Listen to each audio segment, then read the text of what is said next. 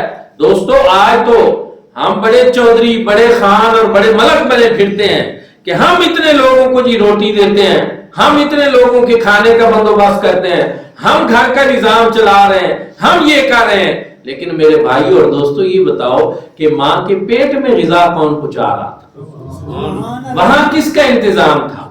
وہاں یہ غذا کون پہنچاتا تھا؟ تو میرے بھائی اور دوستو رب تعالیٰ کی ذات ہے جو جب بچہ ابھی ماں کے پیٹ میں تھا تو وہاں بھی غذا پہنچ رہی تھی, وہاں بھی اہتمام ہو چکا تھا. اور وہی رب ہے کہ جو ماں کے پیٹ میں بھی غذا پہنچاتا ہے. پھر بچہ جب پیدا ہوا تو نہ کھانے کا پتا نہ پینے کا پتا. ماں اور باپ پیار کرتے ہیں لیکن یہ پیار ان کے دل میں ڈالا کس نے ہے؟ ماں اور باپ تربیت کرتے ہیں, پرورش کرتے ہیں, لیکن یہ سارا کچھ ان کے ذمہ کس نے لگایا ہے, کس نے ڈالا ہے کہ وہ اپنے بچے سے پیار کریں, وہ اس کی تربیت کریں؟ ماں کے دل میں یہ محبت کس نے ڈالی ہے, یہ انتظام کس کی طرف سے ہے؟ تو میرے بھائی اور دوستو یہ سارا انتظام اس رب العالمین کی طرف سے. سبحان اللہ. اس نے ماں اور باپ کے دل میں یہ محبت ڈالی اور وہ رب تعالیٰ کی صفت ربوبیت کے مظہر بن کر اپنے بچے کو پالتے ہیں, پرورش کرتے ہیں. لیکن حقیقی پرورش کرنے والا کون ہے؟ وہ اللہ رب العزت کی ذات. یہ ان کی ایک ڈیوٹی لگا دی, جس طرح رب تعالیٰ نے فرشتوں کی کئی ڈیوٹیاں لگا رکھی ہیں کہ اہتمام رب کا ہوتا ہے, فرشتے ڈیوٹی پوری کرتے ہیں. موت کون دیتا ہے؟ اللہ پاک. لیکن حضرت اسرائیل کی بھی ایک ڈیوٹی ہے. تو اسی طرح حقیقی پروان اللہ رب العزت ہی چڑھاتے ہیں, لیکن ماں اور باپ کی ڈیوٹی لگا دی اور وہ اہتمام کر رہے ہیں. انسان کی پرورش ہو رہی ہے, تربیت کا بندوبست ہو رہا ہے اور انسان مراحل طے کرتے کرتے بچپن سے جوانی, جوانی سے بڑھاپا اور بڑھاپے سے پھر اس دنیا سے چلا جاتا ہے. یہ سارے مراحل ایک دم طے نہیں ہوتے. کبھی آپ نے سنا کہ ادھر بچہ پیدا ہوا اور ادھر جوان ہو گیا اور ادھر بوڑھا بھی ہو گیا؟ نہیں. ایک طریقہ کار ہے, ایک قانون قدرت ہے اور بتدریج مرحلہ وار یہ ساری چیزیں طے ہوتی ہیں. اور وہ طے کون کراتا ہے؟ اللہ رب العزت کراتے ہیں. اور وہی رب یہ فرما رہا ہے کہ وہ تمہارا بھی رب ہے اور تمہیں بھی اسی نے پیدا کیا ہے. ربکم الذی خلقکم, تمہیں اسی نے پیدا کیا ہے. والذین من قبلکم, اور تم سے پہلے لوگوں کو بھی اسی نے پیدا کیا. اور وہ یہ حکم دیتا ہے کہ اسی کی عبادت کرو, کسی اور کی بندگی نہ کرو, اسی رب کی عبادت کرو جس نے تمہارے لیے یہ ساری نعمتیں تمہیں میسر کی ہے, جس نے تمہارے لیے نعمتوں کا اہتمام کیا. آپ خود سوچیں کہ اگر اللہ رب العزت ہمیں پیدا کر دیں لیکن دنیا میں آکسیجن ختم کر دیں تو ہم زندہ رہ سکیں گے؟ اللہ رب العزت ہمیں پیدا کر دیتے لیکن دنیا میں یہ غذا کا اہتمام ہی نہ کرتے تو کیا ہم زندہ رہ سکتے تھے؟ میرے بھائی اور دوستوں ہم زندہ نہیں رہ سکتے تھے. یہ اللہ رب العزت کی مہربانی ہے, یہ اس کی کرم نوازی ہے کہ ایک طرف اس نے ہمیں پیدا کیا اور پھر دنیا میں زندہ رہنے کے لیے جو لوازمات, جو ضروریات ہماری تھیں وہ بھی اس پروردگار عالم نے مہیا کر. اور پھر ہم دنیا میں سانس لے رہے ہیں تو ہمیں تو ہر سانس کے اوپر اس کا شکر ادا کرنا چاہیے. رب تعالیٰ نے فرمایا او بدو, عبادت کرو اس اللہ کی جو تمہارا رب بھی ہے اور تمہارا خالق بھی ہے. دوستان ذکر میں پڑھ رہا تھا, مفسرین کرام بیان کرتے ہیں کہ چاہیے تو یہ تھا کہ ہمیں 24 گھنٹے ہماری ڈیوٹی لگائی جاتی کہ ہم ہر لمحہ کوئی اور کام کیے بغیر صرف اللہ رب العزت کا شکر ادا کرتے رہتے. یا اللہ اب ہم سانس لے رہے ہیں تیرا شکر، آکسیجن لے رہے ہیں تیرا شکر، کھانا کھا رہے ہیں تیرا شکر، ہر وقت شکر ادا کرتے. لیکن اس رب العالمین نے کتنی مہربانی کی، اس نے ہمیں 5 وقت ہمارے اوپر نماز فرض کی اور باقی ہمیں کھلا چھوڑ. کیوں؟ کہ اللہ رب العزت کو معلوم تھا کہ میرے یہ بندے ہیں، انہوں نے دنیا میں رہنا بھی ہے، انہوں نے کھانا پینا بھی ہے، اپنے پیٹ کا اہتمام بھی کرنا ہے، اپنے بچوں کے لیے بھی اہتمام کرنا ہے، اور کوئی خاندان کا سربراہ ہے تو پورے خاندان کی ذمہ داری اس کے سر پہ آ گئی ہے، بہت سارے سلسلے ہونے ہیں. تو اللہ رب العزت نے کیا کیا؟ چاہیے تو یہ تھا کہ 24 گھنٹے ہمارے ذمہ اور کوئی کام نہ ہوتا، صرف یہ ہوتا کہ ہم اللہ کا شکر ادا کرتے، کیونکہ اس کی نعمتیں ہمیں 24 گھنٹے مل رہی ہیں، کوئی لمحہ اس کی نعمت سے خالی نہیں ہے، تو کوئی لمحہ اس کے شکر سے خالی بھی نہیں ہونا چاہیے تھا. لیکن یہ اس پروردگار کی مہربانی آپ دیکھ لیں، اس کی کرم نوازی آپ دیکھ لیں کہ اس نے کیا کیا، 5 وقت ہمارے ذمہ لگا دیے. کہا کہ جو بندہ صبح اٹھ کر فجر کی نماز پڑھ دے گا تو گویا وہ اس طرح ہے کہ جس طرح اس نے رات کو ملنے والی ساری نعمتوں کا شکریہ ادا. جو ظہر کی نماز پڑھ دے گا تو وہ اس طرح ہے کہ گویا فجر سے ظہر تک ملنے والی ساری نعمتوں کا اس نے شکریہ ادا.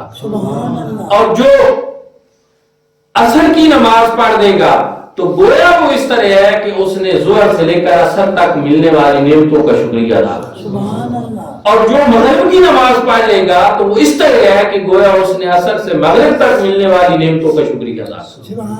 اور جو عشاء کی نماز ادا کر لے گا تو وہ اس طرح ہے کہ گویا اس نے مغرب سے عشاء تک ملنے والی نعمتوں کا شکریہ ادا. یعنی جو 5 وقت کی نماز ادا کر لے تو وہ انسان اس طرح ہے کہ گویا 24 گھنٹے وہ اپنے رب کی نعمتوں کا شکر ادا کرتا ہے. اب بعض ہمارے دوست جو ہے نا وہ کئی دفعہ مولانا صاحبان کو رگڑا لگاتے رہتے ہیں، کئی مرتبہ دین کے بارے میں شاکی رہتے ہیں، سردیوں میں ذرا نمازیں پڑھنی مشکل ہو جاتی ہیں تو پھر وہ پریشان ہوتے رہتے ہیں کہ دیکھیں جی یہ ہر وقت نماز پڑھنا پڑتی ہے. دوستانے ذکر غور کرے آپ، نعمتیں جس انداز سے مل رہی ہیں اللہ رب العزت نے اس طرح ہماری ڈیوٹی نہیں لگائی. اگر ایسے ہی ہوتا تو ہم تو کھا بھی نہ سکتے، پی بھی نہ سکتے، کما بھی نہ سکتے، سو بھی نہ سکتے، ہر وقت اللہ کا شکر ادا کرنا پڑتا، اور پھر بھی اس کا شکر پتہ نہیں ادا ہو سکتا ہے یا نہ ہو سکتا. لیکن اس کریم نے کتنا کرم فرمایا کہ اس نے 24 گھنٹے نعمتیں تو عطا کی ہیں لیکن ان کا شکر ادا کرنا 24 گھنٹے ہمارے ذمہ لازم نہیں رکھا. 5 وقت کی مقررہ نماز فرض کی، فرمایا یہ تم 5 وقت ڈیوٹی کرو، یہ 24 گھنٹوں میں سے 1 گھنٹہ بنتا ہے، سارا مجموعی ملا کر یہ تم نکالو اور اس میں آ کر میری بارگاہ میں حاضری دو، میری بندگی کرو، میرا شکر ادا کرو. وہ اس طرح ہے جس طرح تم نے 24 گھنٹے ملنے والی نعمتوں کا شکر ادا کرو.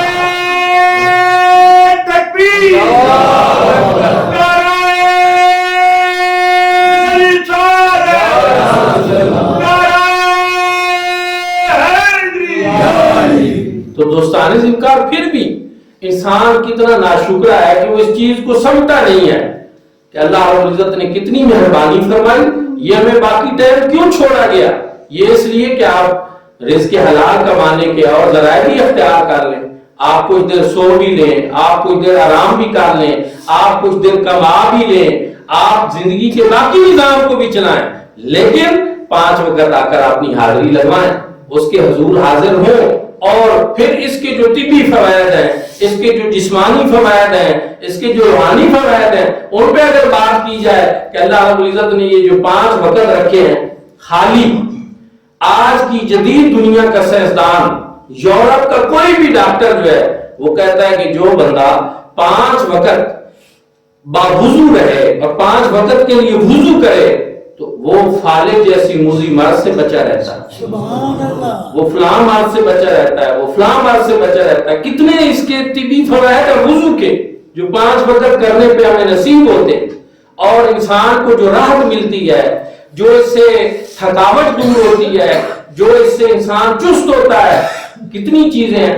دوستان ذکر اسی طرح نماز پڑھنے سے جو انسان کی ایک جسمانی ورزش ہوتی ہے، سکون قلب ملتا ہے، ذہنی سکون ملتا ہے. انسان کی مشینری جو ہے یہ اگر ہر وقت اس کو لگاتار ایسے رہنے دیا جائے تو آج آپ دیکھتے ہیں دنیا کے اندر پہلے غریب لوگ خودکشیاں کرتے تھے کہ فاقہ ہوا، غربت نے حد پار کر دی تو انہوں نے خودکشی کر دی۔ اب آپ دیکھیں دنیا میں امیر لوگ بھی خودکشیاں کر رہے ہیں۔ یہ پچھلے 1-2 ماہ جو ہے نا، ان میں جو میرے علم میں آیا ہے کہ کوئی نصف درجن لوگ ایسے ہیں جو دنیا میں بڑے مالدار تھے، بڑا ان کے پاس پیسہ تھا۔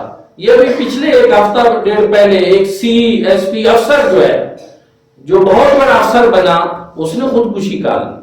اب ان کا مسئلہ کیا تھا؟ ان کے اوپر کبھی آپ ریسرچ کریں، جہانگیر ترین کے بھائی نے خودکشی کی، کچھ لوگ جانتے ہوں گے ان کو، مولانا طارق جمیل صاحب کے بیٹے نے کر لی، اور بڑے بڑے لوگ ہیں اور ان کے پاس دنیا کا ہر طرح کا پیسہ اور مال و دولت ہے، اس کے باوجود وہ ایسا کیوں کرتے ہیں؟ دوستان ذکر، اس کی وجہ یہ ہے کہ ان کے پاس سب کچھ تھا لیکن سکون قلب نہیں تھا، اطمینان قلب نہیں تھا، اللہ رب العزت کی ذات پہ جس طرح کا پختہ یقین ہونا چاہیے وہ نہیں تھا۔ دنیا کی مال و دولت انسان کو آسودہ کر سکتی ہے لیکن یہ جو دل کے اندر حقیقی خوشی ہے یہ آپ پیسے سے نہیں خرید سکتے، جب تک کہ اللہ کا کرم نہ ہو، جب تک کہ اللہ پاک کا فضل نہ ہو، جب تک کہ اللہ تعالیٰ کی ذات پہ کامل یقین نہ ہو اور اس کی ذات پہ پختہ بھروسہ نہ ہو، اس وقت تک انسان کے لیے نہ دنیا کا یہ پیسہ کچھ ہے، نہ دنیا کی آسائشیں کچھ ہیں، نہ یہ سہولیات کچھ ہیں۔ یورپ میں آپ دیکھیں، اگر میں آپ کو یہ دعوت فکر دیتا ہوں کہ 9/11 سے پہلے کا یورپ آپ دیکھیں، اگر آپ آج کا یورپ دیکھیں تو وہاں آج مسلمانوں کی تعداد بڑھی ہے۔ 9/11 کے بعد وہاں مسلمانوں کی تعداد بڑھی ہے اور آئے روز یورپ میں بڑھ رہی ہے۔ اس کی وجہ کیا ہے کہ ان کو جب پتہ چلتا ہے کہ مسلمانوں کے پاس ایک ایسی کتاب ہے، جب وہ پڑھتے ہیں ان کو سکون نصیب ہوتا ہے، اور مسلمانوں کے پاس ایک ایسا نظام ہے کہ جس کی وجہ سے یہ پریشان ہونے کے باوجود بھی خوش رہتے ہیں۔ صحابہ کرام رضوان اللہ تعالی علیہ اجمعین، اگر آپ ان کی زندگیوں کو دیکھیں تو ان کی زندگی میں ایک بڑا وصف یہ تھا کہ بظاہر غربت تھی لیکن وہ خوش نظر آتے تھے، ان کے چہروں پہ خوشی نظر آتی تھی۔ یہ میں نے روایات میں یہ بات پڑھی ہے، میں آپ کو صرف محض ایسے نہیں کہہ رہا، حقیقت یہ تھی کہ وہاں ظاہری طور پر ان کو مشکلات بڑی تھیں دنیا کے لحاظ سے، لیکن ان کے چہرے پہ خوشی تھی، دل میں سکون تھا، اور اللہ کے پیارے محبوب کریم صلی اللہ علیہ وسلم کی وہ تو زیارت کر لیتے تھے تو ان کی تو ساری تکلیفیں دور ہو جاتی۔ تو دوستان وقار، یہ چیز، اس چیز کو سمجھنا بڑا ضروری ہے کہ اللہ کی عبادت کرنا، اللہ کی بندگی کرنا، اس کے سامنے سجدہ ریز ہونا، یہ ایسی چیز ہے جو انسان کو بہت ساری پریشانیوں سے بچاتی ہے۔ حضور نبی کریم صلی اللہ علیہ وآلہ وسلم کے بارے میں ہے کہ جب آپ صلی اللہ علیہ وآلہ وسلم کو پریشانی بڑھتی تو آپ صلی اللہ علیہ وسلم مصلی بچھا لیتے تھے۔ سبحان اللہ۔ جنگ احد اگر دیکھیں، جنگ بدر دیکھیں، جنگ خندق دیکھیں، غزوہ خندق، غزوہ احد، غزوہ بدر کو آپ دیکھیں تو حضور نبی کریم صلی اللہ علیہ وآلہ وسلم نے وہاں پہ کیا کیا؟ دوران جنگ بھی آپ صلی اللہ علیہ وسلم مصلی بچھا اور سجدہ ریز ہو گئے۔ جناب سیدنا صدیق اکبر فرماتے ہیں جنگ بدر کے موقع پہ میں عریش پہ گیا جہاں حضور نبی کریم صلی اللہ علیہ وسلم کا خیمہ تھا، اب مسجد عریش وہاں بنا دی گئی ہے۔ میں وہاں گیا تو میں نے دیکھا کہ حضور نبی کریم صلی اللہ علیہ وسلم بڑا لمبا سجدہ کر رہے اور میں پاس کھڑا رہا، مجھے تھا کہ ابھی سجدہ ختم کریں گے، ابھی کریں گے، ابھی کریں گے، لیکن وہ اتنا لمبا سجدہ تھا کہ مجھے یہ ڈر پیدا ہونے لگ گیا کہ کہیں اللہ کے محبوب صلی اللہ علیہ وسلم کی روح پرواز تو نہیں کر دی۔ دوران جنگ اتنا لمبا سجدہ حضور علیہ السلام نے کیا۔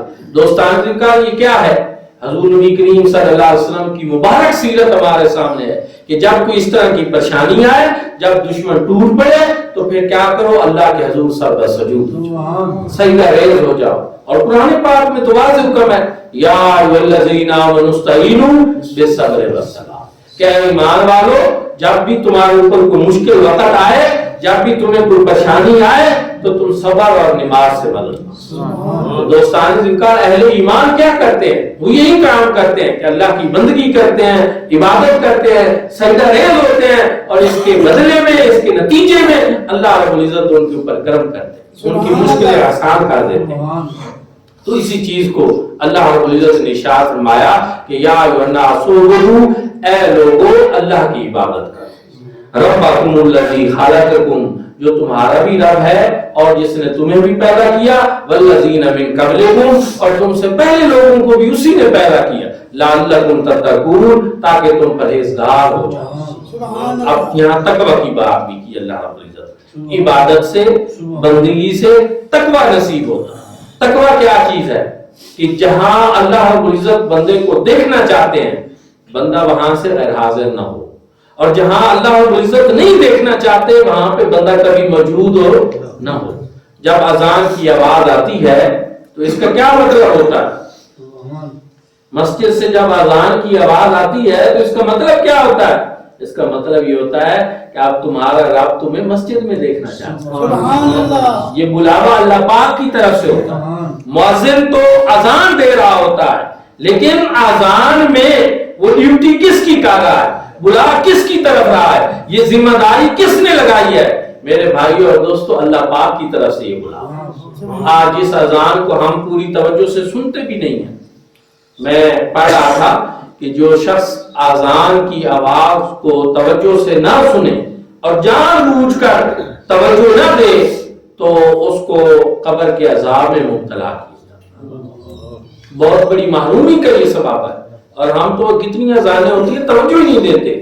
سب سے پہلی چیز تو یہ ہے کہ جو آپ کے محلے کی مسجد ہے، جس کی آواز آپ کو کلیئر پہنچتی ہے، کم از کم ایک پہلی اذان جو ہے اس کو سننا اور اس کا جواب دینا، یہ ہمارے ذمہ واجب ہے۔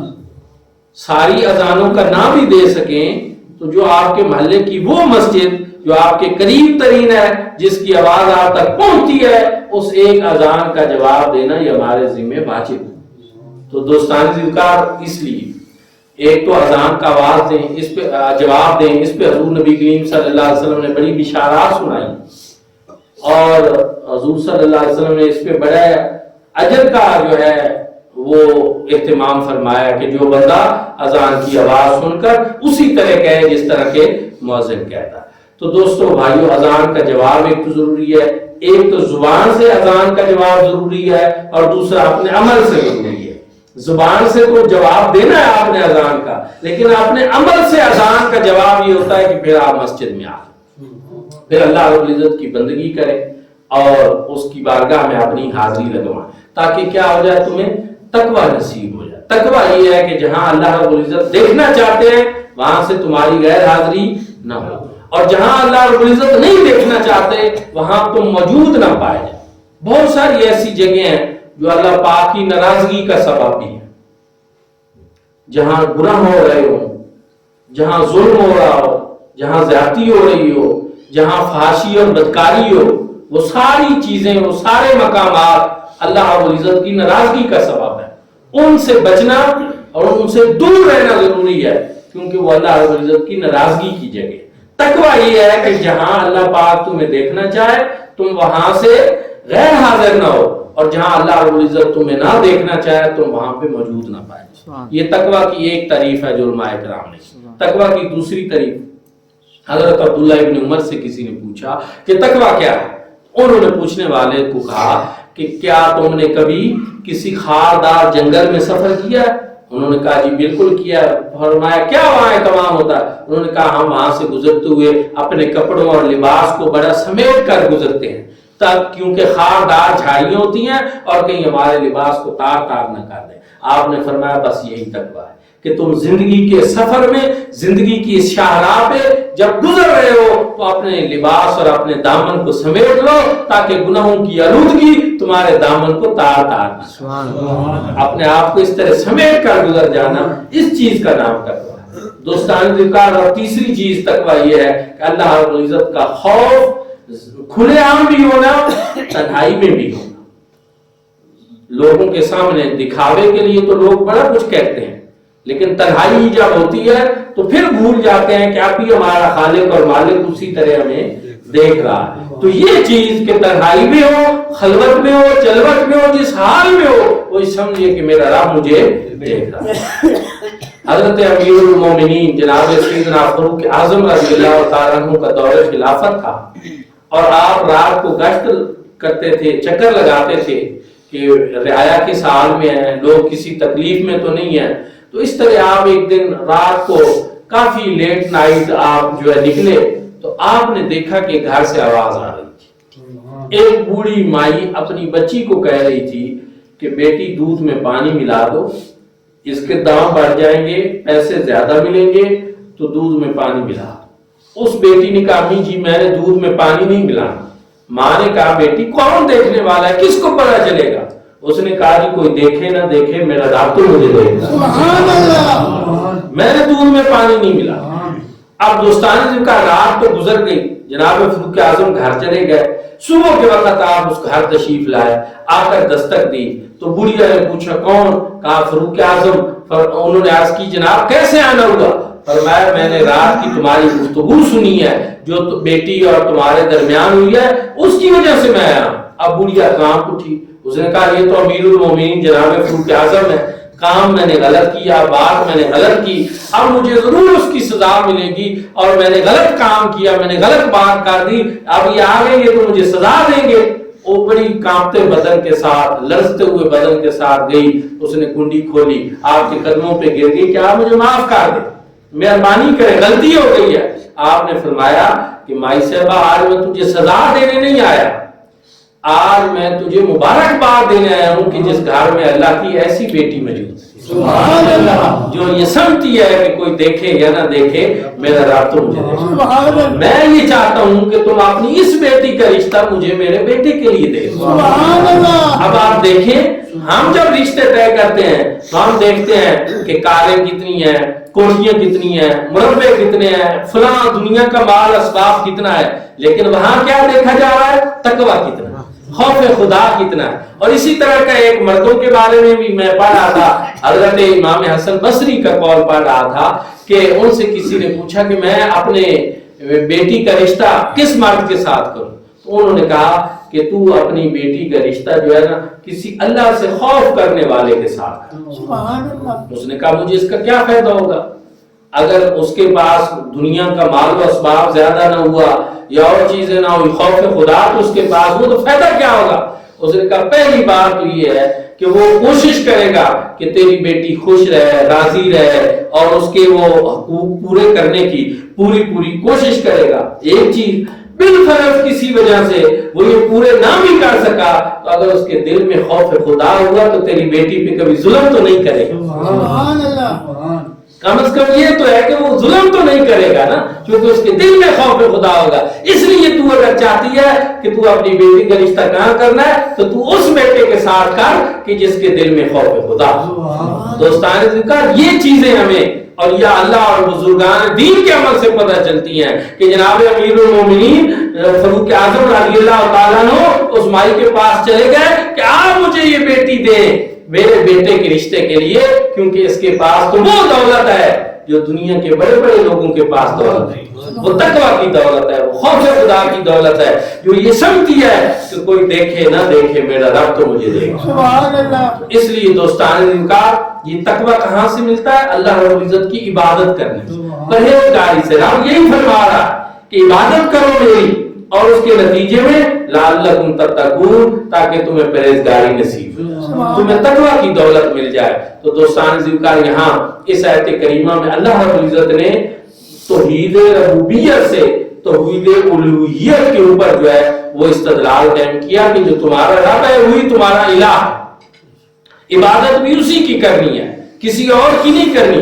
یہ نہیں کہ رزق تمہیں تمہارا رب دے، پروان تمہیں وہ چڑھائے، دیوتے تمہیں وہ مہیا کرے اور تم کسی بت کے سامنے جا کر جھک جاؤ، تم کسی چاند اور سورج کی پرستش کرنا شروع کر دو. فرمایا نہیں، جو تمہارا رب ہے وہی تمہارا الہ ہے.